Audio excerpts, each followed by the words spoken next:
नमस्कार और स्वागत है इस शैक्षिक यात्रा में। आज हम रसायन विज्ञान के एक बहुत ही महत्वपूर्ण भाग संक्रमण तत्वों का अध्ययन करेंगे। मैं आपका रसायन विज्ञान शिक्षक आपको संक्रमण तत्वों के डी ब्लॉक के रहस्यों को समझाने के लिए यहाँ हूँ। ये टॉपिक आपके लिए बहुत महत्वपूर्ण है। सबसे पहले समझते हैं कि संक्रमण तत्व या ट्रांजिशन एलिमेंट्स क्या होते हैं। ये वे तत्व हैं जिनके परमाणु या आयन में डी उपकोष अपूर्ण होता है।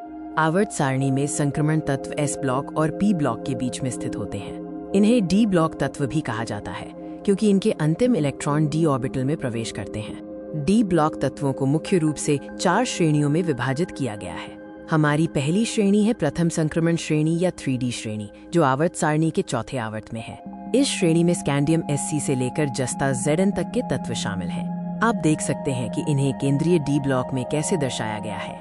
संक्रमण तत्वों की विशेषता ये है कि इनके इलेक्ट्रॉन अंतिम से पहले वाले उपकोष यानी N1d ऑर्बिटल में भरे जाते हैं, जबकि बाहरी s ऑर्बिटल Ns पहले से भरा होता है।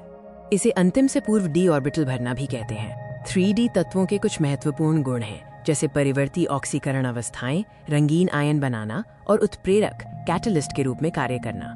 ये गुण इनके अपूर्ण d ऑर्बिटल के कारण होते हैं। अब हम द्वितीय 4D और तृतीय 5D संक्रमण श्रेणियों पर आते हैं।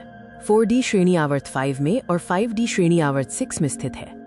4D श्रेणी में इट्रियम Y से कैडमियम Cd तक के तत्व हैं, जबकि 5D श्रेणी में लैंथेनम La से मर्करी Hg तक के तत्व शामिल हैं, जिसमें हैफनियम HF के बाद लैंथेनाइड्स आते हैं। इन तीनों श्रेणियों 3D, 4D और 5D के तत्वों में कुछ समानताएं हैं, लेकिन नीचे जाने पर परमाणु त्रिज्या, आयनीकरण एंथैल्पी और घनत्व जैसे गुणों में विशिष्ट बदलाव आते हैं।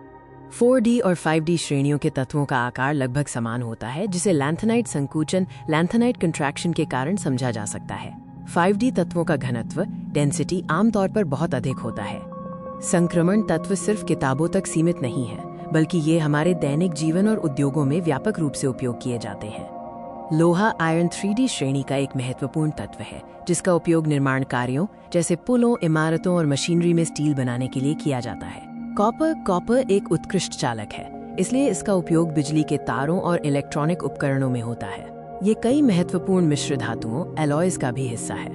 संक्रमण तत्व विशेष रूप से आयरन, निकेल और वैनेडियम रासायनिक उद्योगों में उत्प्रेरक कैटलिस्ट्स के रूप में अत्यंत महत्वपूर्ण हैं। ये अभिक्रिया की गति को बढ़ा देते हैं। तो आज हमने संक्रमण तत्वों और डी ब्लॉक तत्वों के रसायन विज्ञान को समझा। हमने 3D, 4D और 5D श्रेणियों के स्थान, उनके इलेक्ट्रॉनिक विन्यास के सिद्धांत और उनके कुछ प्रमुख गुणों और दैनिक जीवन में उनके उपयोगों पर चर्चा की। मुझे उम्मीद है कि ये जानकारी आपके लिए उपयोगी होगी। रसायन विज्ञान की इस यात्रा में अपनी जिज्ञासा बनाए रखें और सीखते रहें। धन्यवाद।